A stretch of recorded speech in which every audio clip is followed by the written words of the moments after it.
Hey, welcome back to feralart, or welcome to feralart. If you're new here, my name's Kelly, and I hope you will enjoy this video enough to hit the subscribe button, give me a thumbs up, leave me a comment, stick around, see what's coming. You never know. So, today, we are reshooting our Satin Enamel Cloud Core. I wasn't fond, well, I did like the first one I shot. I really did. I thought it was super cute. But it really didn't do what it was supposed to do. And why is that, you ask? Well, I will tell you, I think I know. Usually when I do a cloud pour, I just do a straight pour. I've been looking for this. Just do a straight pour. And when I did that one, I did the straight pour, but I also spun the spinner, which made it look like a ring pour, which meant it just didn't have the pattern that I wanted it to have. So today we try again. Because we try and we don't give up. Don't give up. Okay? The people that do give up, the joke's on them. All right? All right. So let's just get down here and get started. Okay. So first thing we're going to do is straighten this up. First thing we're going to do is layer our cup. I guess that's the best place to do it. And I'm going to start off like last time with the Purple Lake. Oh, we have Purple Lake by Creative Inspirations. We have Quinacridone Magenta by Golden. We have this Elegant Finish Gold by DecoArt. We have Azo Lemon Yellow by Amsterdam. And we have Creative Inspirations Cadmium Orange. All right, so that's done. We're going to start off with the Purple Lake. And then we're going to do a little bit of the Magenta. And next we're going with just a little bit of Cloud.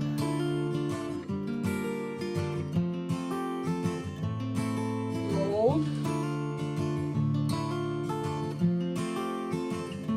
I think I'm just going to stick a little more Cloud on top of the gold. Orange.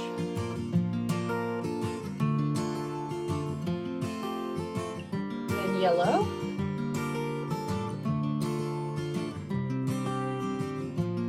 Magenta. And then some more Cloud.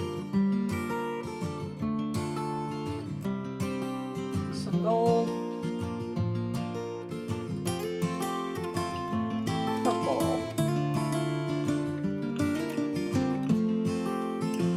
white,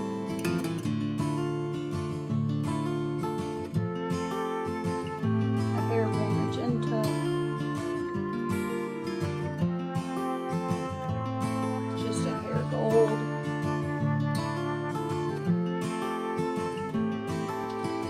orange,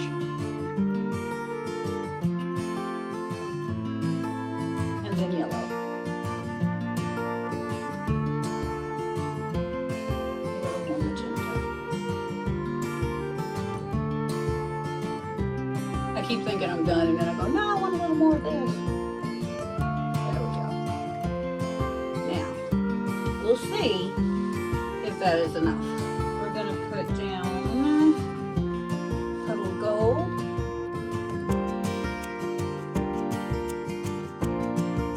I'm not going to move it around this time. This time we're just going to pour it in. I'm not going to make the spout, which kind of scares me, but okay, here we go.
even though we are a little far over the side.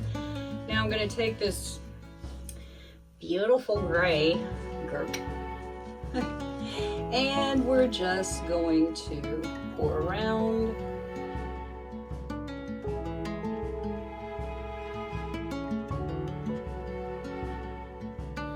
Just gonna let that sit for a minute.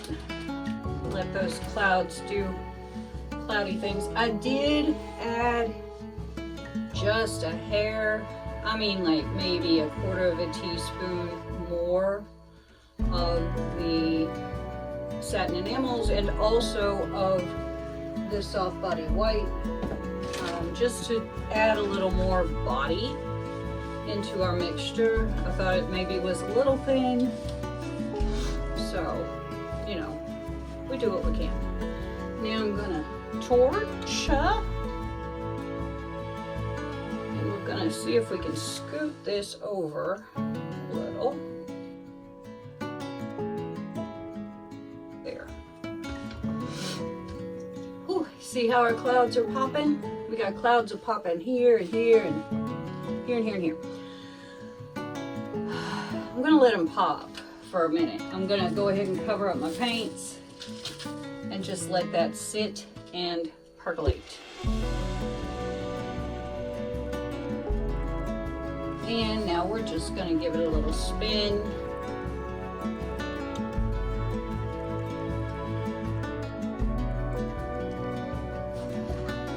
Going in a peanut shape. And away we go again.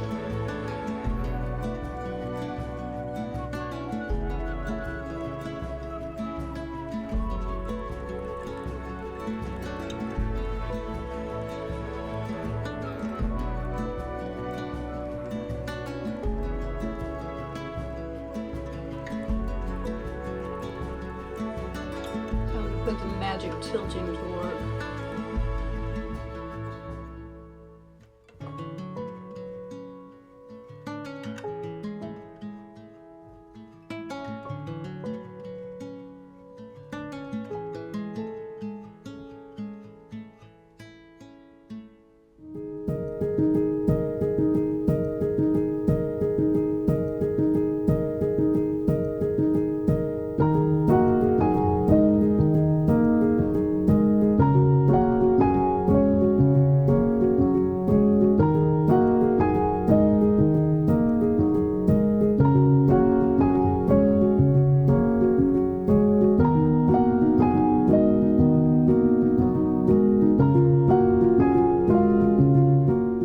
See if we can get the weight of the paint over here, and maybe the tilting will get us going in the right direction.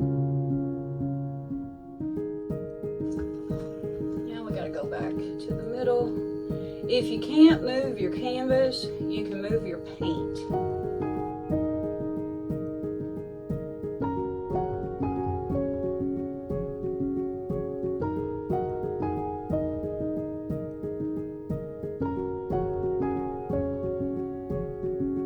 See if we can spin that.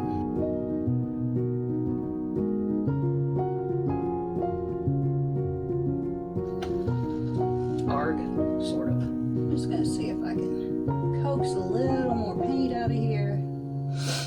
Yes, I can.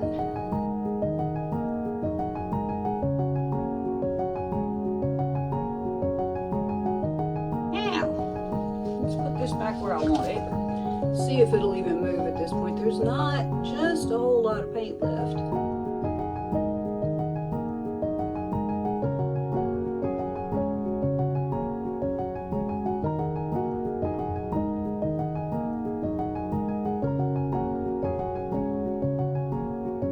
Very nice, sir. Very nice, sir. A much nicer representation of a cloud pour than the one we did before. Part of that is because I actually remembered to tilt it right, or to pour it right, and part of it is just probably a little extra white in our cloud mix. Okay, I am just going to clean this up, and then I'll bring you in for a flyover. Okay, here are the wet results. Yay! This will definitely be part one of our two-part comparison cloud thing. I think this one worked out a lot better. So let's just go in and see what we got. We've got little baby, I like to call them candle wick clouds. That's kind of what they look like on the fingerlings there. We've got little light and dark and neato places coming through here. We have our orange and yellow and cloud. I could have used just a little bit more paint in my cup, but I'm mostly okay with it. That cloud in the middle tickles me to death. It's just so funny. I always have a tendency to get this peanut shape going on. I'm not sure what's with that. I haven't gotten a nice round cloud shape for a while. This is our recalcitrant corner that would not cover. But look at these little babies in here. They're so cute. But anyway, we definitely got clouds this time. Whether it was due to the pour or adding the extra product, I don't know. I don't care. It worked. I am happy. Happy Kellys are good Kellys. So anyway, there we go. Satin Enamel Cloud Mix. Right there. Let's see about them. Oh yeah. There's some sparklies. They're not quite as prevalent in this one, but that's okay. You know, we're not trying to get sparklies here. I'm curious about this gold as much as I am anything. It looks a lot like 24K in the cup, and honestly, I think it looks a little like 24K on the canvas. I don't know. It might not be quite as sparkly. I don't know. But I like it. It's pretty. It's a pretty color. We've got some sparklies. There just weren't a lot of sparklies to be had with this cup, and I'm okay with that. Not everything has to have sparkle and shimmer. Yeah, anyway, we've got some. I'm a happy duck. I do like the colors. I do like where the gold did show up. It's really pretty and adds a little vibrancy, a little something, something. So anyway, pretty cool. All right, folks, I'll see you when we are dry. Here are the dried results of my cloud pour with the Satin Enamel's cloud recipe of sorts. I think this is really cute. It dried just like it looked when it was wet. We got good lines. We have good clouds. We have good colors. We could have had a little bit of a better composition, but when I poured it, it was off center, and when I tilted it, it stretched, sort of elongated. So, you know, that's how I got that peanut shape, which made everything a little wonky when I spun it.